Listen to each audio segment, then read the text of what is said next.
என் பேர் தேவி. 10 வருஷம் வேலைக்கு போனேன். அப்புறம் டிஃபன் கடை கிடச்சிது எங்களுக்கு. அப்புறம் டிஃபன் கடை நானும் அவரும் சேர்ந்து பார்த்துக்கிட்டு இருந்தோம்.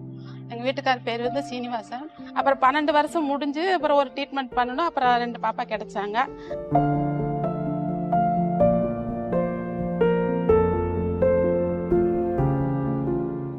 அப்புறம் திடீர்னு இப்படி ஹார்ட் அட்டாக்ல இறந்துட்டாங்க. ஆனால் 2 பாப்பா வச்சுட்டு என்னடா பண்ணுறதுன்னு யோசனை பண்ணிட்டு இருக்கும்போது தான் சரி ஏதோ ஒரு வேலை செஞ்சு நம்ம பாப்பா 2 பேரும் எப்படியாவது காப்பாற்றணும், அந்த ஒரு எண்ணம் மட்டும்தான் என் மனசுல ஓடிட்டே இருந்துச்சு. என்னோட நம்பிக்கை வந்து நான் படிக்கலைங்க. நான் படிக்காதனால வீட்டு வேலைக்கு போயிட்டு இருக்கேன். எல்லாமே அவங்க பார்த்ததுனால எனக்கு எதுவுமே தெரியாதனால இப்ப இந்த கஷ்டத்தை நான் அனுபவிச்சுட்டு இருக்கிறேன். அதனால என்னோட குழந்தைங்க வந்து எப்படியாவது படிக்கணும்.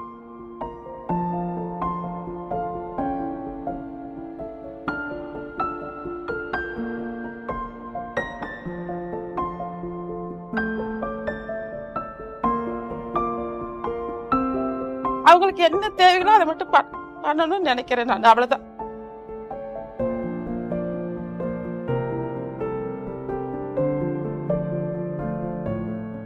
காலையில வேலைக்கு போனேன்னாங்க சார், நம்ம வந்து இந்த 2 குழந்தைங்களுக்கு என்ன பண்ணுவோம் அப்படின்னு யோசனை பண்ணும்போது அப்போ எங்களுக்காக என்ன எங்களுக்கு கிடைக்கும், இந்த பிள்ளைகளை எப்படி காப்பாற்றுவோம்னு நினைக்கும் போது அப்போ காலை டிஃபன் உணவுன்னு சார் கொண்டு வந்ததுனால எங்களுக்கு வந்து அது ரொம்ப யூஸ்ஃபுல்லா இருக்குது.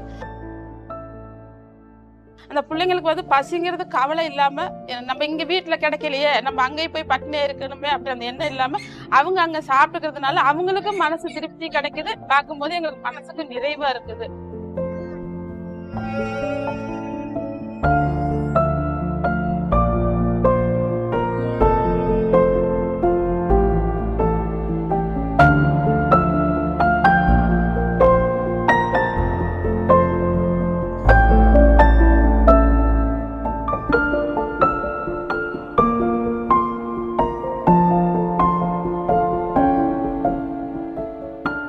காலைல என்ன தேவையோ அதை நம்ம பண்ண வேண்டியது இல்லை. அவங்களுக்கு என்ன கிடைக்குதோ தங்க சாப்பிட்டுக்கிறாங்க.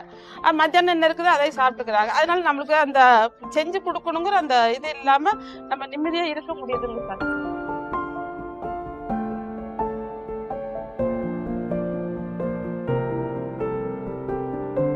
எப்பொழுதுமே யாராவது இந்த படிப்பு செலவுக்கு உதவி பண்ண மாட்டாங்களா, அந்த ஒரு ஏக்கத்துலதான் நான் காலையில எந்திரிச்சு வேலைக்கு ஓடிட்டே இருக்கிறதுங்க. யார்ட்டையும் கேட்காத ஒரு கிடைச்ச உதவி காலையில சாப்பிடுறாங்க, மத்தியானம் சாப்பிடுறாங்க.